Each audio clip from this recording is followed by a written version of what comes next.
y tener buenos días de nuevo para todos ustedes, los estimados estudiantes que asistieron a esta clase de hoy, a quienes están viendo este video. Pues primero que nada pedirles disculpas por la demora en la proyección de la retroalimentación de economía y política de la guía en cuestión. No he podido hacer el video para tan pronto lo haga. Lo cuelgo al YouTube, a mi canal y lo comparto en los respectivos medios para que ustedes lo vean. Les pido disculpas, pero con lo del gobierno escolar y otros inconvenientes personales que también he tenido, ha sido difícil realizar eso. Es al único grado de A11 que no les he podido dar la retroalimentación, pero al menos a ustedes sí les puede brindar las notas del caso, ¿cierto? Entonces todos ustedes saben qué notas llevan y como director de grado, sobre todo resalto que deben tener presente que este periodo ya está a puertas de acabarse. ¿Por qué? Vamos en la séptima semana y son 13 semanas. Y de esas 13 semanas, por lo menos, guías de trabajo conmigo quedan estas y muy seguramente la de la semana 10. Y la semana 13 no sabemos si va a ser de recuperaciones, por lo menos. ¿Listo? Entonces, para que quede presente. Me permite un momento que Miguel me está escribiendo al WhatsApp, ¿algo? Profe, una pregunta. Sí, te estoy escuchando. ¿Cuándo salimos a vacaciones? Pues se supone que tenemos descanso en Semana Santa, ustedes tienen la semana, nosotros tenemos solamente como 2 días, creo que es, los festivos prácticamente, y se supone que la semana del 5 al 9, ¿no? De abril. Esa primera semana de abril es Semana Santa. Entonces, ustedes saben que estaremos finalizando el primer periodo después de Semana Santa, prácticamente, porque estamos 7, 8, 9. Sí, después de Semana Santa entraríamos a la 10ª semana. O sea que después de Semana Santa entraríamos inclusive a trabajar mis guías. Bien, entonces, por favor, me han reportado estudiantes que van quedados con X o Y profesor. Reitero mi invitación a que se pongan al día. Por favor, pónganse al día, no dejen que se les acumulen las cosas, porque después al final del periodo van a hacer las cosas mal, van a sacar bajas notas o pueden estar perdiendo. Y como ustedes saben, pues nosotros estamos dados para recibirles extemporáneamente, pero obviamente con menor nota. Y si pierden aún así la guía, pues saben que no se recupera. Por lo menos en mi caso, ustedes saben que por cada día retraso bajo 5 puntos y después de 4 días, pues ya se la recibo sobre 30 como nota máxima, así todo le quede perfecto. Entonces, por favor, no pierdan nota y la idea es que hagamos las cosas de la mejor manera posible para que aprendamos. Bien, entonces, esta videollamada va a ser breve porque me parece que la guía no tiene mayor explicación por hacer. Es más sencilla que la anterior. Me da tristeza los malos resultados de la última guía de economía política y de filosofía, estimados estudiantes. Quiero aclarar, quiero reiterar algo. Si vamos a hacer guías en grupo es porque hay algo, ¿sí? ¿Ustedes tuvieron algún problema para entrar a la videollamada de hoy? Chicos. Sí, profe. Ah, juepucha, es que la embarré. Es que Miguel está intentando entrar, pero le envié fue el link de la reunión de mañana. Y él sí me dice, profe, es que la reunión no soy, tiene razón. Entonces, espérenme un momento, por favor.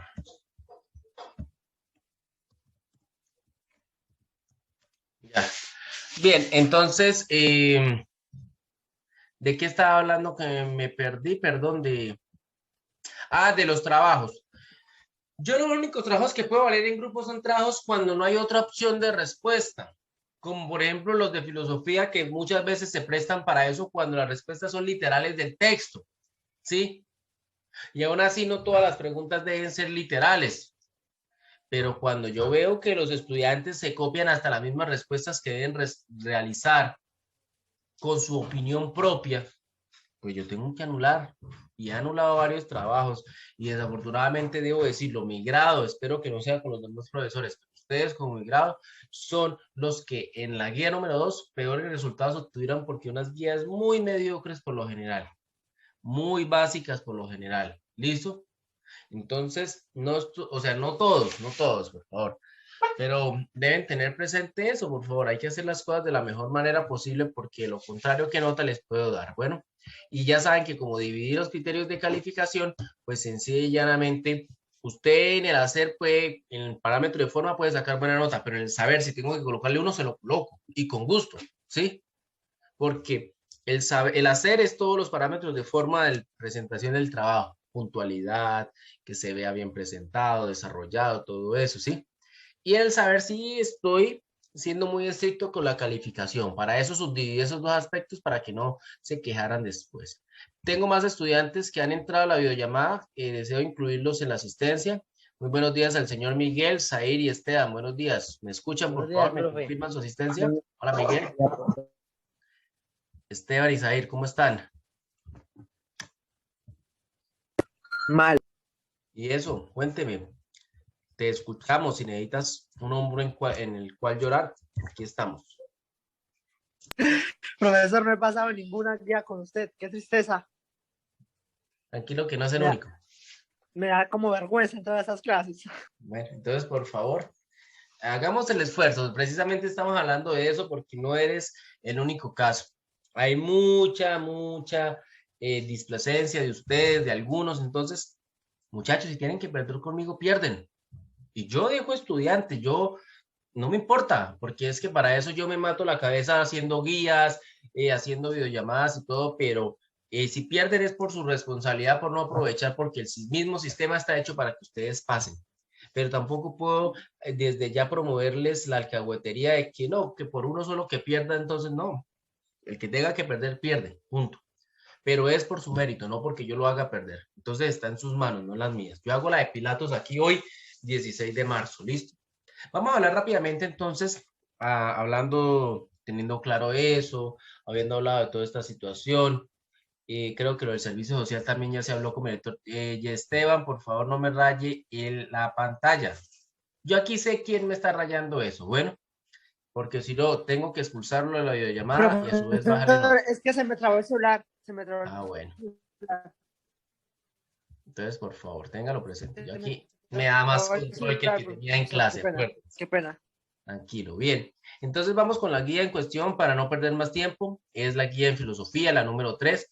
Entonces les pido que por favor tengan eso muy presente. Seguimos trabajando y ya hablamos desde el aspecto del arte, cómo es que el arte griego influenció la filosofía y qué antecedentes de los posteriores conceptos de la filosofía ya estaban en el arte. Ahora vamos a hablar de la religión. Vamos a ver cómo desde la religión, ¿sí? Hay elementos que ya posteriormente la filosofía, perdón, que ya estaban en la religión y posteriormente la filosofía desarrolla. ¿Listo? Entonces, esta vez no es encontrar las ideas porque fue más, si allá era fácil porque allá las enumeraban y prácticamente nadie lo hizo, a pesar de que la misma videollamada se las fui enumerando, ¿sí? Solamente creo que una estudiante, voy a decirlo con nombre propio, creo que, no lo voy a decir, una estudiante fue la que le fue bien, de resto creo que casi todos les fue mal. Ahora hago las preguntas más abiertas, pero durante el desarrollo de la clase lo iré explicando. ¿Listo? Bien. Primera, entonces es resolver estas 4 preguntas que están estructuradas a partir del desarrollo de la lectura. Ustedes pueden ir a buscar esta primera pregunta al final del texto, ¿sí? Búsquenla en la parte al principio o la parte intermedia, ¿bien? Entonces continúo. Les recuerdo una cosa, enumérenme las páginas de los trabajos para que sea más fácil su calificación, por favor, ¿listo? Entonces, la religión pública y los misterios órficos. El segundo elemento al que hay que referirse para entender la génesis de la filosofía griega, explíquenme esa palabra génesis, por favor, estudiantes de décimo. Significa principio. Muy bien, señor Zair, sí. El internet de Zaire es rápido para buscar en Google, ¿no? Muy bien, Zair. Cuando hablamos ¿de qué? De Génesis, recuerden el primer libro de la Biblia es el libro del Génesis, el libro en donde se relata cómo es que Dios creó todo. Entonces, el Génesis es sinónimo de principio. Entonces, para entender el principio o el origen de la filosofía griega, como hemos dicho antes, es la religión, ¿sí? Sin embargo, cuando se habla de religión griega es preciso distinguir entre la religión pública, cuyo modelo es la representación de los dioses y el culto que nos brinda Homero, y la religión de los misterios.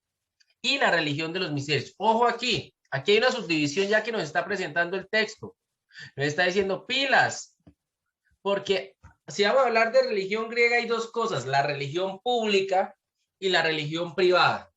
La religión pública de Homero y Hesíodo que vimos la clase pasada, ¿se acuerdan cuando les hablé de la Ilíada, de la Odisea y de todo eso? Es casi lo mismo, por eso no voy a entrar a explicarlo tanto, más allá de lo que diga el texto. Y la religión privada, que no tengo mayor cosa que explicar más allá de leer e intentar explicarles lo que dice el documento, ¿sí?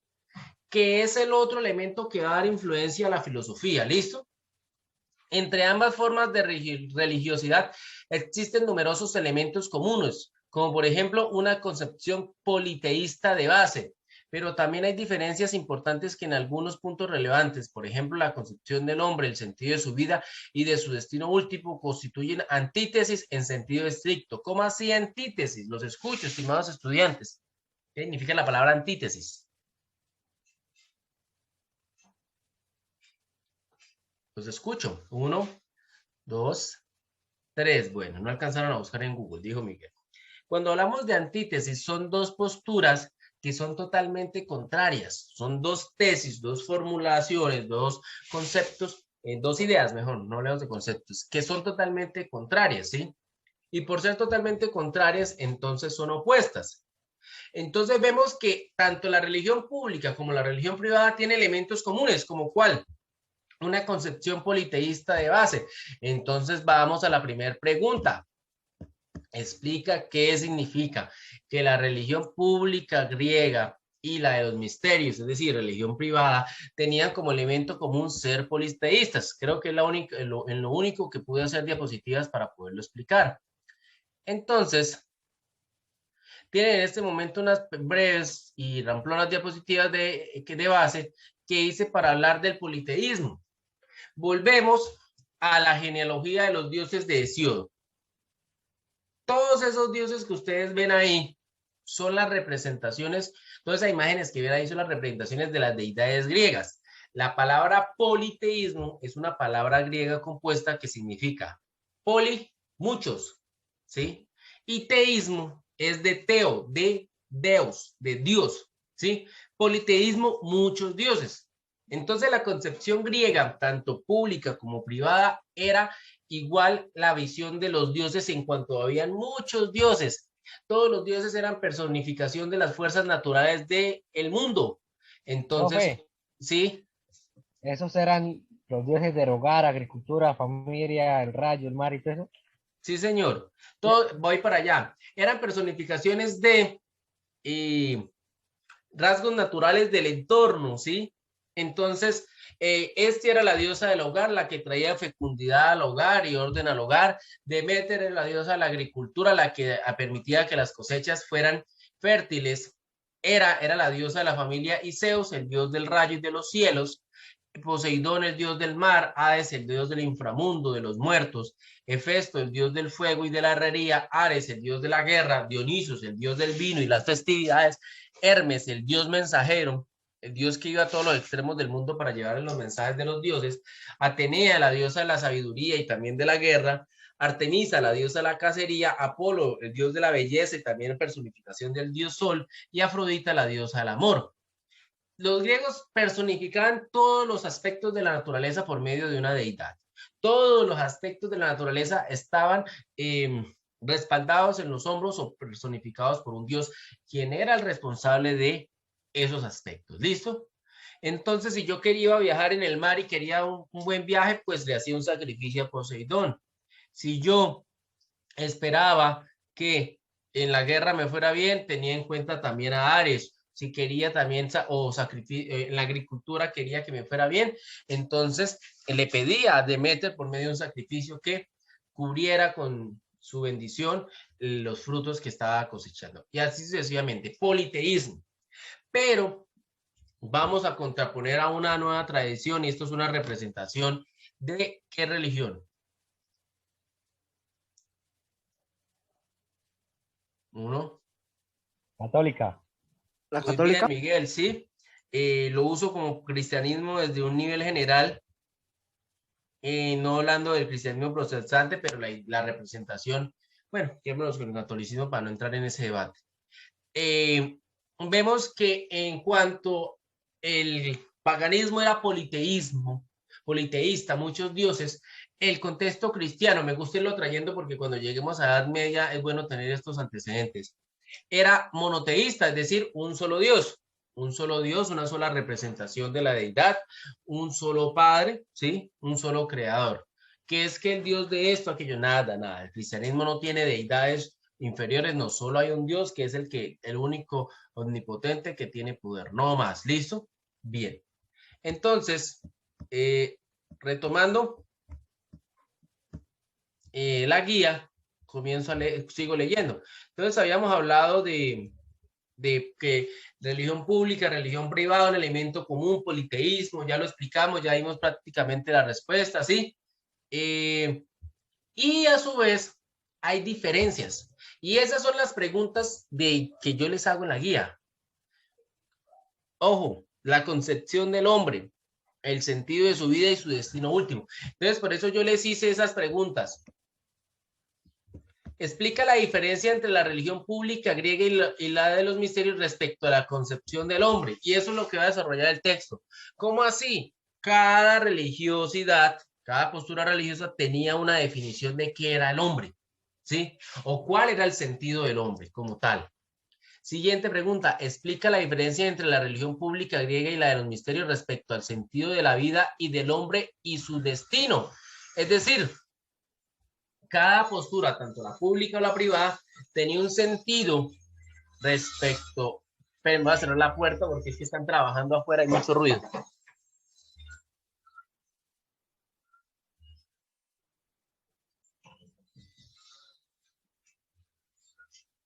Bien.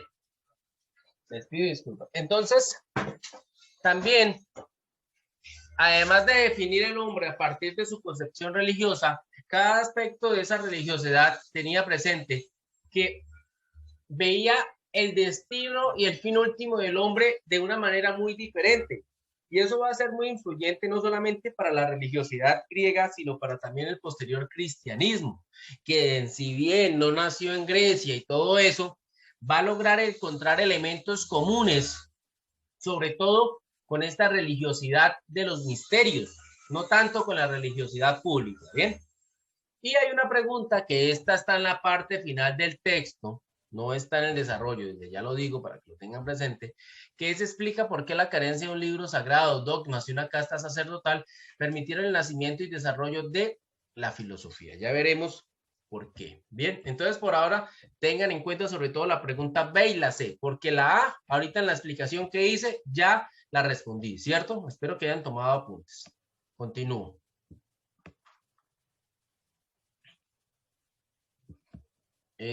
Constituyen antítesis en sentido estricto.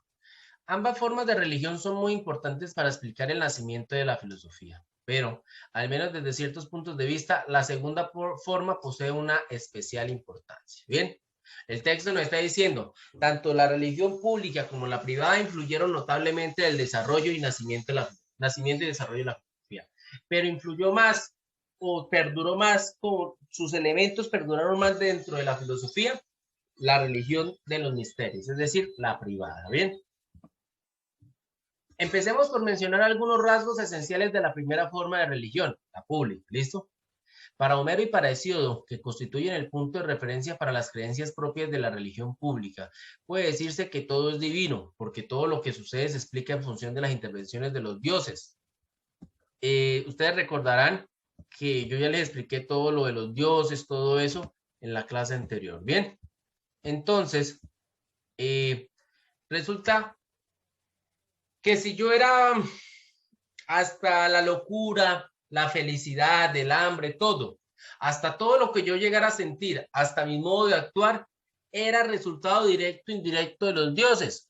Cuando Hércules, en el mito, terminó asesinando a su esposa y a su hijo por un ataque de locura, el mito explica que fue Hera, la diosa Hera, la que en Hércules despertó la locura para que él cometiera semejante acto tan atroz. Es decir, Los seres humanos éramos el resultado de nuestra capacidad de actuar y el vaivén de las decisiones que los dioses tomaran con nosotros, ¿listo? Y del destino también. Pero los dioses intervenían a todo momento, ¿bien? Los fenómenos naturales son provocados por números. Zeus lanza rayos y truenos desde las alturas del Olimpo. El tridente, números, es decir, por deidades, es decir, como por seres semidivinos, ¿bien? En este caso los dioses divinos como tal. El tridente de Poseidón provoca las tempestades marinas. El sol es transportado por el dorado carro de Apolo y así sucesivamente. Además, la vida colectiva de los hombres, la suerte de las ciudades, las guerras y las paces son imaginadas como vinculadas a los dioses de un modo no accidental y en ocasiones realmente esencial. Entonces vuelvo a lo mismo. Para la religiosidad pública los dioses determinaban todo. ¿Por qué? Porque desde el mismo ciclo natural de las cosas, ellos eran los que hacían que eso se comportara de esa manera. ¿Por qué el mar está agitado y hay fuertes olas? Porque Poseidón está haciendo que esas olas se comporten de esa manera. ¿O por qué tenemos buen mar al momento de viajar? Porque Poseidón quiere que nosotros lleguemos a buen término. ¿Listo? ¿Quiénes son, empero, estos dioses? Como han puesto de manifiesto desde hace tiempo los expertos, estas deidades son fuerzas naturales personificadas a través de formas humanas idealizadas, o bien son fuerzas y aspectos de hombre que han sido sublimados, es decir, hipostasiados, es decir, elevados a un carácter sagrado, ¿sí? Y han descendido con espléndidas semblanzas antropomórficas. Además de los ejemplos antes mencionados, recordemos que Zeus es la personificación de la justicia, Palas Atenea de la inteligencia, Afrodita del amor y así sucesivamente.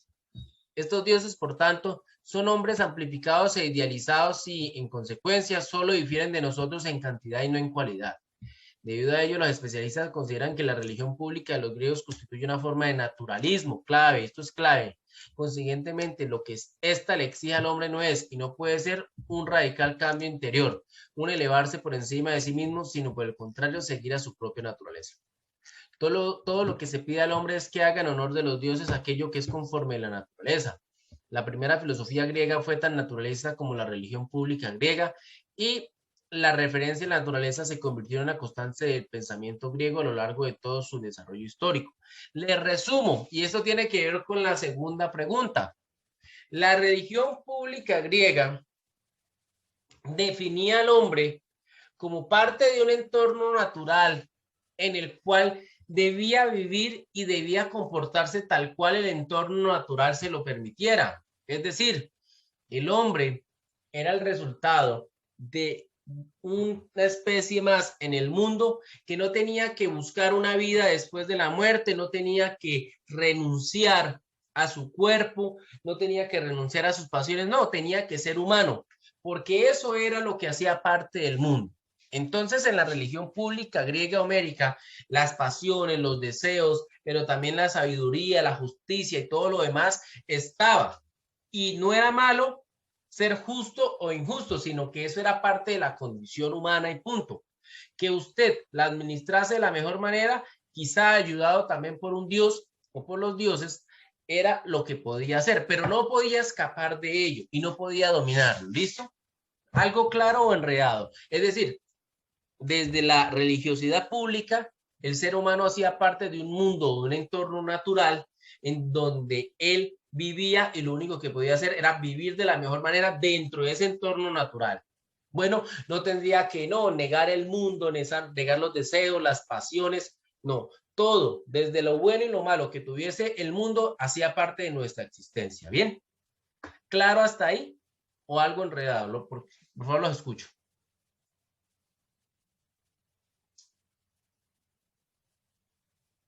Bueno, entonces sigo desarrollando. Recuerden que cuando se acabe la videollamada entramos al mismo link para hacer esta comparación, transposición del punto segundo. Bueno. Sin embargo, ojo, la religión pública no fue sentida por todos los griegos como plenamente satisfactoria y esto hizo que se desarrollaran en círculos restringidos los misterios. Por eso la llamo religión privada, porque mientras la religión pública era de todo el común, toda la gran mayoría de la población, habían unas personas, sobre todo las de la más alta sociedad, que no se veían contentos, no sentían una afinidad extrema con esa religiosidad pública, entonces se dedicaron a una religiosidad privada, propia solamente de las personas elegidas para practicarla, ¿bien? Que poseía, bueno, repito, sin embargo, la religión pública no fue sentida por todos los griegos como plenamente satisfactoria, y esto hizo que se desarrollaran en círculos restringidos los misterios, que poseían creencias específicas, aunque encuadradas en el politeísmo general, y prácticas que les eran propias. Los misterios que influyeron sobre la filosofía griega fueron los misterios órficos, sobre los cuales hablaremos brevemente. El orfismo y los órficos hacen derivar su denominación del poeta Orfeo, su presunto fundador, cuyos rasgos históricos se hallan completamente ocultos por la niebla del mito. El orfismo posee una importancia particular porque, como han reconocido los estudiosos modernos, introduce en la civilización griega un nuevo esquema de creencias y una nueva interpretación de la existencia humana, mientras que la concepción griega tradicional a partir de Homero afirmaba que el hombre, ojo ahí, era un ser mortal y consideraba que la muerte significaba el final definitivo de su existencia. El orfismo proclama la inmortalidad del alma y concibe al hombre según el esquema dualista que contrapone al cuerpo y alma. Esa es prácticamente la respuesta del tercer punto. El segundo punto aún no les he puesto la contraposición de los misterios porque no ha salido. Pero en el tercer punto, mientras la religiosidad pública, vemos que cuando Homero en la Odisea habla de Aquiles, Aquiles junto a los demás muertos está en el inframundo de las islas de los bienaventurados, pero máximo, si yo moría, después de morir no había nada más por hacer. No como el contexto, por ejemplo, el contexto actual cristiano. Si yo muero, ¿qué pasa en el contexto actual cristiano? Los escucho.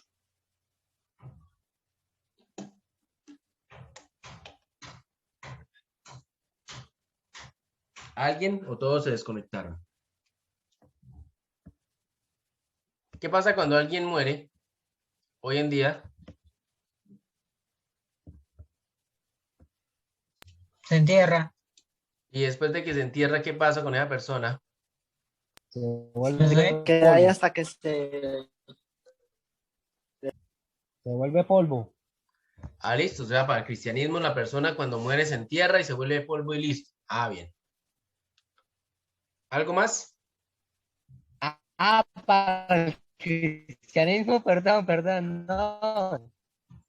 No. Yo sí sé, profe.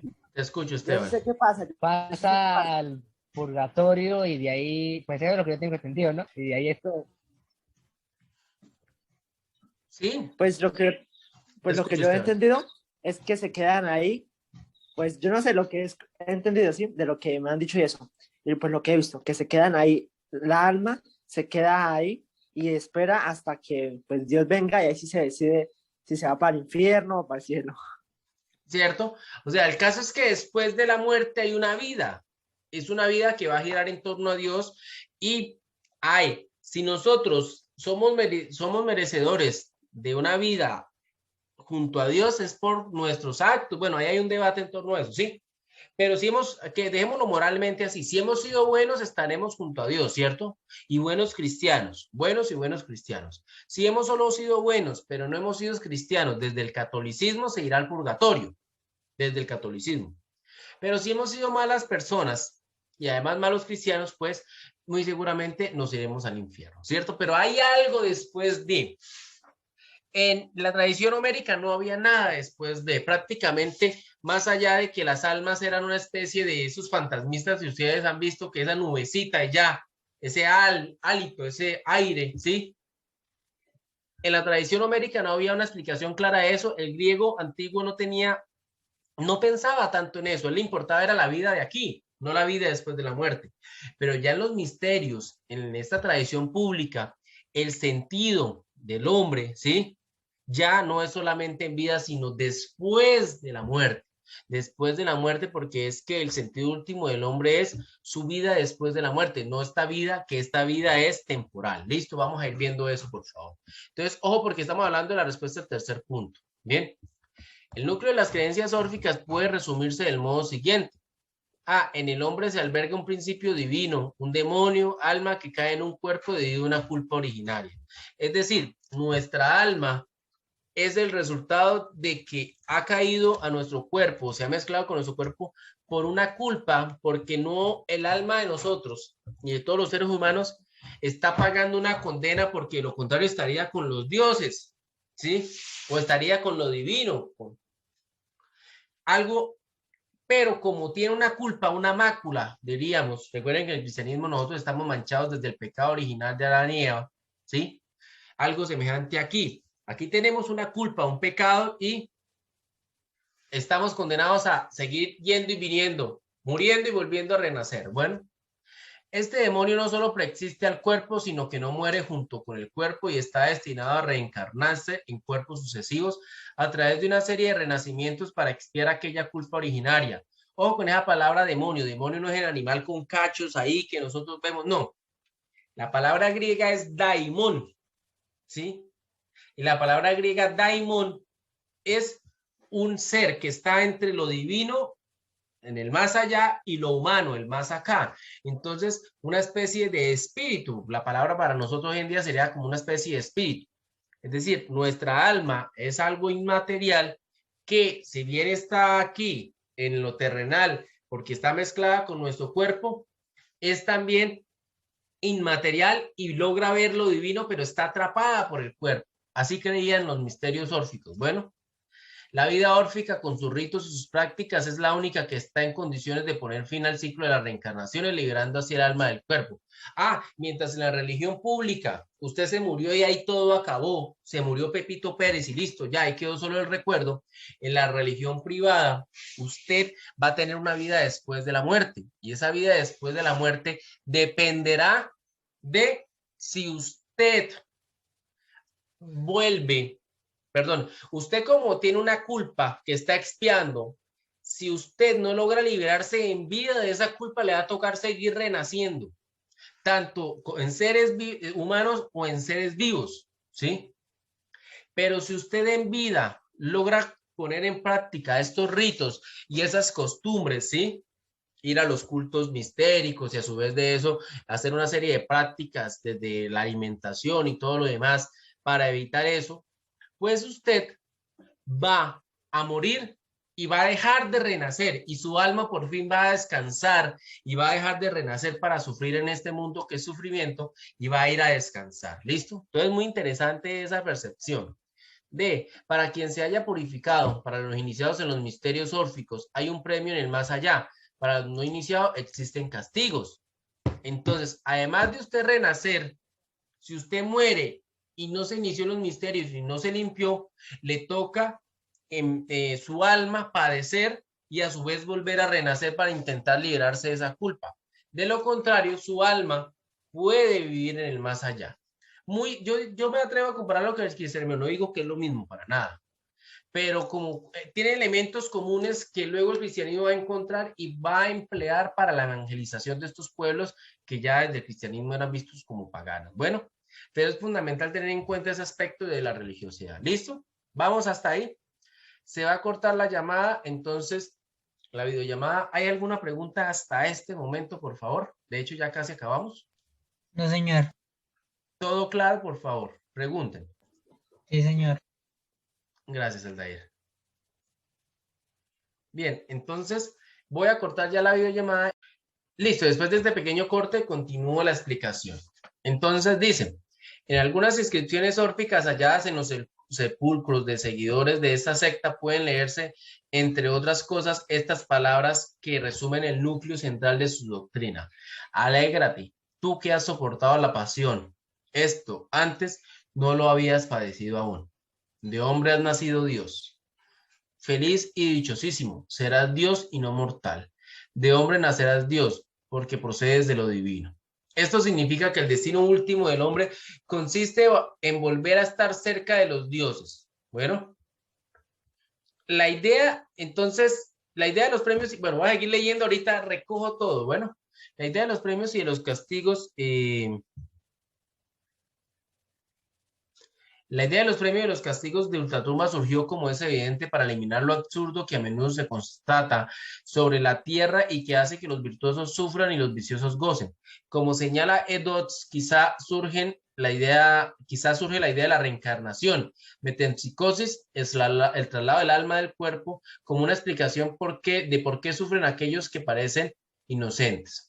En realidad, si cada alma tiene una vida previa y si existe una culpa original, nadie es inocente y todos expian culpas de diversa gravedad, cometidas durante las vidas anteriores, además de la culpa originaria. Y toda esta suma de padecimientos en este mundo y en el otro solo es una parte de la larga educación del alma que hallará su final definitivo en la liberación del ciclo de nacimientos y en el retorno del alma a sus orígenes. Solo de este modo, en relación con el tiempo cósmico, puede realizarse del todo para cada alma la justicia entendida en sentido arcaico, es decir, de acuerdo con la ley, quien haya pecado lo pagará. O sea que aparece un elemento de una culpa originaria que antes no existía. Entonces, volvemos aquí a la situación. Si yo soy bueno, soy justo, hago las cosas bien, ¿por qué me va mal si aquel que es injusto, malo, perverso, le va bien? Entonces usted llega y dice, no, pues yo sé que si bien aquí en vida me está yendo mal, estoy sufriendo, sé que mis actos los estoy haciendo para liberar mi alma, para disfrutar en el más allá, porque es que en el más allá es eternamente, ¿sí? Mientras aquí en la vida vamos a disfrutar solamente por un momento, cuando fallezcamos, nuestra alma tendrá que dar cuentas de sus actos y si ha logrado liberarse de toda esa culpa y a limpiarse de esa mancha, podrá por fin estar eternamente entre los dioses, ser feliz, bienaventurada, disfrutar eternamente. Entonces dígame, si yo les prometo a ustedes felicidad y comodidad eterna, o placer y comodidad y felicidad temporal en esta tierra, ¿ustedes qué prefieren? ¿Qué escogen? Los escucho. ¿Qué opción les gustaría más? Chicos, por favor, les pido algo mínimo de participación en esta pregunta.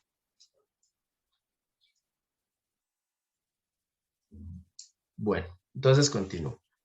Bien, entonces, gracias a este nuevo esquema de creencias, el hombre veía por primera vez que en sí mismo se contraponían dos principios, que se hallaban en contraste y en lucha entre sí, el alma, demonio y el cuerpo como tumba o lugar de expiación del alma. Se resquebrajaba, por lo tanto, la visión naturalista. El hombre comprende que hay que reprimir algunas tendencias ligadas al cuerpo y se convierte en objetivo vital, purificar de lo corpóreo el elemento divino. Ojo, porque aquí este párrafo es la clave para responder cuál es la segunda pregunta. Repasémosla. Dice, explica la diferencia entre la religión pública griega y la de los misterios respecto a la concepción del hombre. Entonces, la respuesta sería, sí, para tenerlo presente, mientras la religión pública concibe al hombre como parte de un mundo natural, sí, de un entorno natural, en el que él es en el que él es fruto de pasiones, de emociones, de lo bueno y lo malo que hay en la vida, pero no puede escapar a ello, ¿sí? Porque hace parte de ello. El hombre tiene deseos, pasiones, no puede negarlas, ¿sí? Sino tiene que aprender a vivir con ellas de la mejor manera. La perspectiva órfica dice no. El hombre posee cosas que lo hacen mancharse, impurificarse y manchar su alma. ¿Y cuál es su tarea en esta vida? Su tarea es limpiarse, purificarse para que cuando fallezca en la vida eterna, su alma por fin pueda descansar y no tener que volver a pagar por las culpas que su alma aún tiene, tanto por la culpa original como por las culpas que ha sumado en su existencia. Porque si usted vino y fue malo, pues eso se le sumará a su alma y desafortunadamente tendrá que volver a la tierra a reencarnarse como humano o hasta como animal, pero para pagar esas culpas. ¿Listo? ¿Queda claro hasta ahí? No obstante, hay que tener en cuenta lo siguiente. Sin el orfismo Es imposible explicar a Pitágoras, a Heráclito o a Empédocles. Y sobre todo, no se explicaría una parte esencial del pensamiento de Platón y luego de toda la tradición que se deriva de Platón, lo cual significa que no se explicaría una parte notable de la filosofía antigua, como tendremos ocasión de ver más adelante con mayor detenimiento. Ustedes dirán, profe, qué harto era el tema que usted nos está dando. Sí, yo sé que es harto y más si no les gusta la filosofía, pero yo necesito explicarles estos elementos básicos para cuando entremos a hablar de los presocráticos, cuando entremos a hablar de Platón, sobre todo, que ya va a ser un poquito más fácil de entender por la cercanía, pero que ustedes entiendan más o menos cuál era el contexto en el que ellos estaban, porque si no lo entienden va a ser muy difícil ponerme a hablar de los presocráticos, pero no entienden que había una religiosidad, que había diferentes formas de entender el hombre, que había una religión pública o una privada, etcétera, etcétera, etcétera. ¿Listo? Listo, hasta aquí, porque el último párrafo, esos dos últimos, es la respuesta al último punto. Los dos últimos párrafos de este texto es la respuesta al cuarto punto. Entonces, antes de pasar al cuarto punto, recapitulo una vez más el B y el C. Repito el B. Explica la diferencia entre la religión pública griega y la de los misterios respecto a la concepción del hombre. Repito, la religión pública tenía una concepción del hombre naturalista, en donde el hombre hacía parte de un entorno natural en donde tanto lo bueno o lo malo que lo afectaba, tenía que vivirlo, hacía parte de su existencia, la justicia y la injusticia, ¿sí? Lo bueno y lo malo, el placer y el displacer.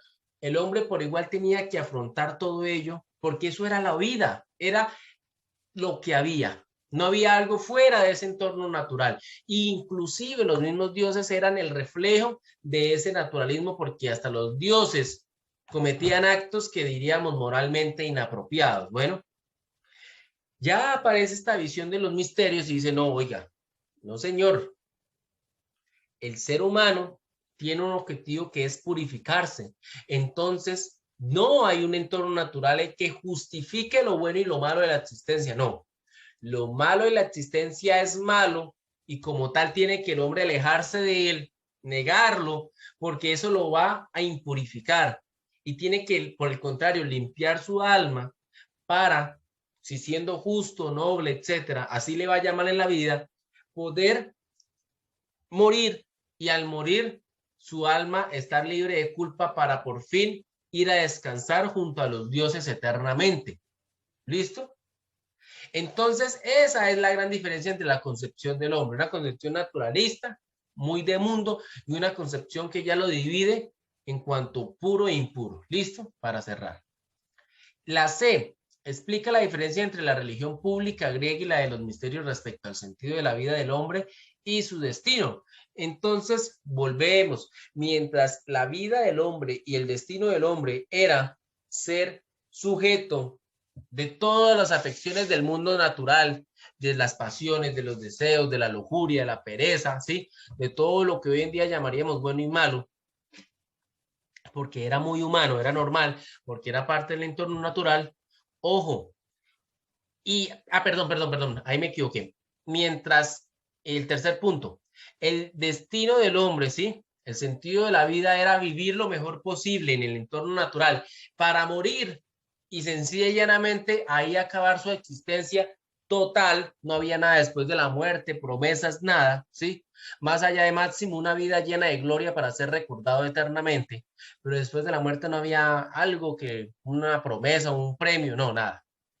En cambio, en la religión privada, el sentido de la vida del hombre era buscar purificarse para, ¿sí? Que cuando falleciera, por fin liberarse de esta atadura que era el mundo porque ha librado sus culpas. Bien, hasta ahí, claro, los escucho. O si el silencio otorga, continúo.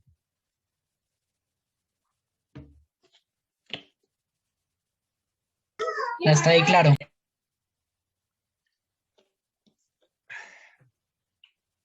Gracias, Aldair. Entonces, leo el cuarto punto y con eso cierro ya prácticamente la videollamada de hoy. Explica por qué la carencia de un libro sagrado, dogmas y una casta sacerdotal permitieron el nacimiento y desarrollo de la filosofía. Antes de entrar a la pregunta, les pregunto, ¿cuál es el libro sagrado de nosotros hoy en día?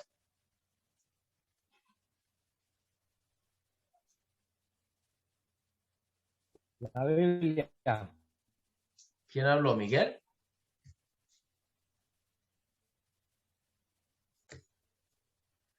Muy bien, Miguel. La Biblia, del latín biblos bibli, es decir, gran libro, Sí, señor.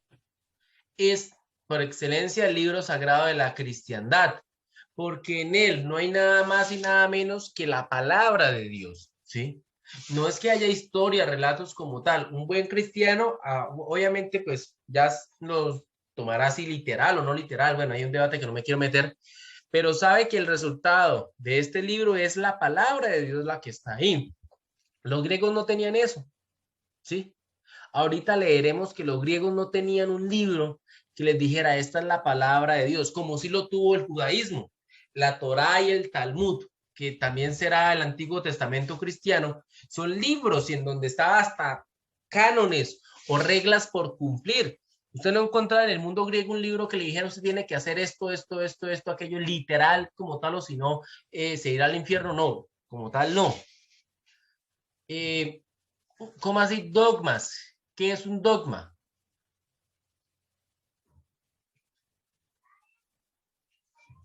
Uno, dos, tres.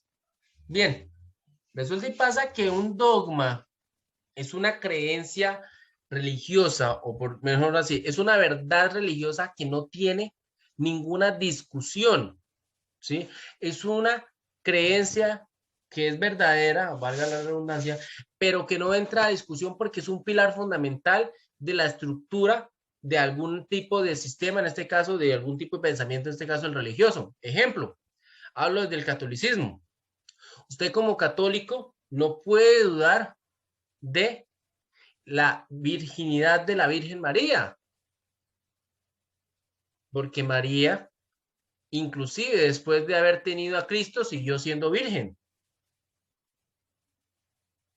Por eso siempre se la adora como la Virgen María, ¿no? Que Dios es Padre, Hijo y Espíritu Santo a la vez desde el cristianismo, que es uno y trino a la vez desde el catolicismo. Es un dogma. ¿Cómo una cosa puede ser tres a la vez? Le preguntaban al catolicismo, al cristianismo, en la Edad Media, en la Antigüedad, y no, era un pilar fundamental, y eso son creencias y nociones fundamentales, en este caso un aspecto religioso, que no entran a la discusión, ¿sí?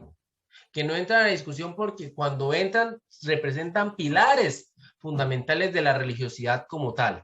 Usted no puede dudar de la virginidad de María, del Espíritu Santo. Usted como católico no puede dudar de que Dios es uno y trino a la vez, que es Padre, Hijo y Espíritu Santo, ¿sí?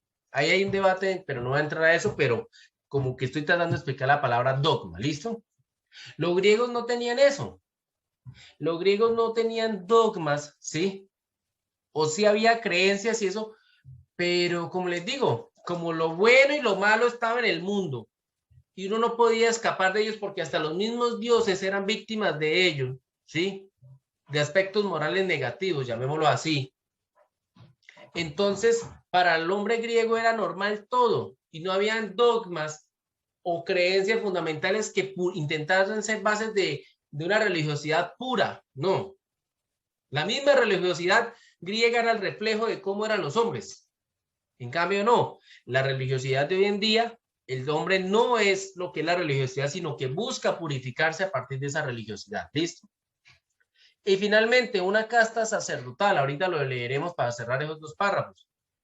En la Grecia primitiva, en esta época, cuando nació la filosofía, los sacerdotes no eran máximas autoridades, no mandaban, sí existían, pero cualquiera podía hacer un sacrificio. Usted iba a hacer algo, usted, pum, hacía sacrificios a los dioses, ya, la religión era pública. No existía un grupo de personas que fueran los únicos encargados de defender estos dogmas y esta religiosidad, como sí existió en la antigua Mesopotamia, en Egipto, cuando el judaísmo se consolidó, en todos los diferentes pueblos a lo largo y ancho del mundo, generalmente ese aspecto religioso sí fue muy salvaguardado por la casta sacerdotal, que tenía mucho poder, porque es que los sacerdotes eran los únicos que podían hablar con lo divino, con los dioses. No, los griegos, como los dioses estaban en el mundo, cualquier hombre podía hablar con los dioses, ¿sí? No necesariamente era escuchado o no, pero sabía que no necesitaba de un intermediario, de un sacerdote para que le ayudara, ¿no? Sabía que tenía que hacer un sacrificio y si contaba con la venia de los dioses, pues los dioses se lo harían saber por medio de alguna señal, de algo, ¿sí? Si no, pues se arriesgaba a hacerlo, pero sin saber si los dioses lo apoyaban o no. Punto. Ya. Bien. Voy a leer entonces ahora sí para complementar, ¿sí? Y explico por qué eso fue importante. Es necesario formular una última advertencia. Los griegos no tuvieron libros sagrados, considerados como resultados de una revelación divina. Por consiguiente, no poseyeron una dogmática fija e inmodificable. Señor, un momento, por favor.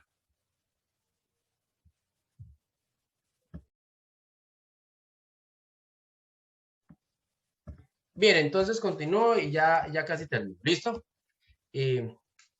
Una dogmática fija e inmodificable. Los poetas, como hemos visto, atenuaron en calidad de vehículo difusor de sus creencias religiosas. Además, y esto constituye una consecuencia adicional de la ausencia de libros sagrados y una dogmática fija, en Grecia no pudo ni siquiera subsistir una casta sacerdotal que custodiase el dogma. Los sacerdotes griegos tuvieron una escasa relevancia y un poder reducidísimo, porque además de no poseer la prerrogativa de conservar dogmas, tampoco se les atribuyó la exclusividad en las ofrendas religiosas y en la realización de sacrificios.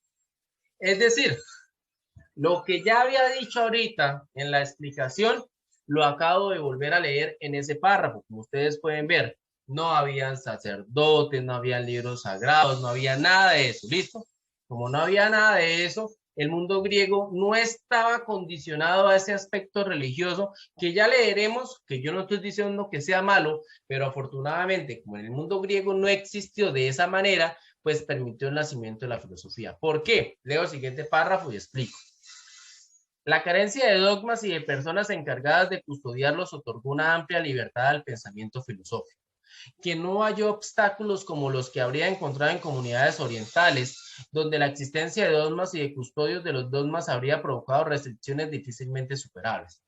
Por tal motivo, los estudiosos subrayan con toda justicia esta circunstancia favorable al nacimiento de la filosofía que se dio entre los griegos y que no tiene ningún paralelo en la antigüedad. Vuelvo a la pregunta y con eso cierro la videollamada si me preguntas. Explica por qué la carencia de un libro sagrado, dogmas y una casta sacerdotal, ya expliqué eso, permitiera el nacimiento y desarrollo de la filosofía. Ahora sí, esos tres elementos, si hubieran existido en Grecia, muy seguramente no hubieran permitido el nacimiento de la filosofía, porque la filosofía como tal es libertad de pensamiento.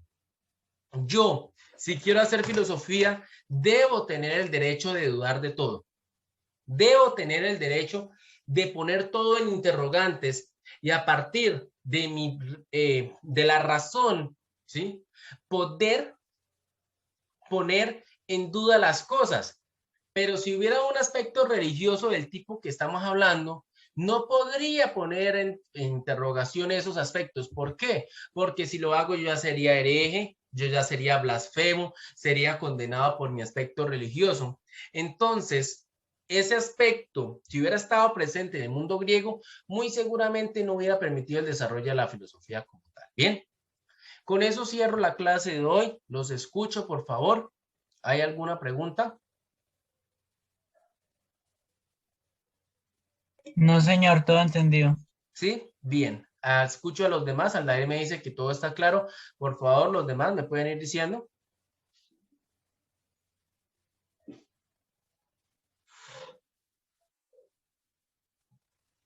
Bueno, entonces como el silencio otorga y nadie más me reporta que tenga alguna duda del caso, entonces con eso cierro la clase. Todos los puntos están explicados, entonces no siendo más les deseo lo mejor Que tengan un feliz día. Nos vemos en nuestra próxima videollamada de economía, que no va a ser tampoco tan extensa.